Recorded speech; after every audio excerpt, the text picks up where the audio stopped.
శ్రీమన్నారాయణ.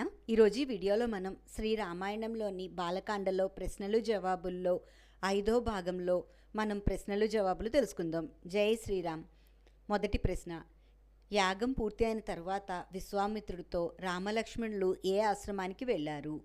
రెండవ ప్రశ్న, గౌతమ మహర్షి ఆశ్రమంలో శ్రీరాముడు ఎవరికి శాప విమోచనంను కలిగించాడు? మూడవ ప్రశ్న, అహల్యకి శాప విమోచనం చేసిన తర్వాత రాముడు, లక్ష్మణుడు, విశ్వామిత్రుడు ఏ నగరానికి వెళ్ళారు? నాలుగో ప్రశ్న, మిథిలా నగరానిలో విశ్వామిత్రుడికి రామలక్ష్మణులకి ఎవరు స్వాగతం పలికారు? ఐదో ప్రశ్న, జనక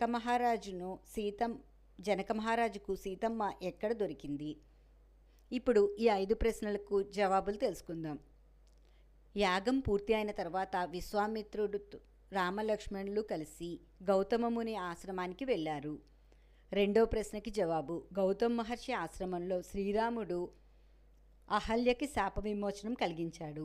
మూడో ప్రశ్నకి జవాబు, అహల్యకు శాప విమోచనం కలిగించిన తర్వాత రాముడు, లక్ష్మణుడు, విశ్వామిత్రుడు మిథిలా నగరానికి వెళ్ళారు.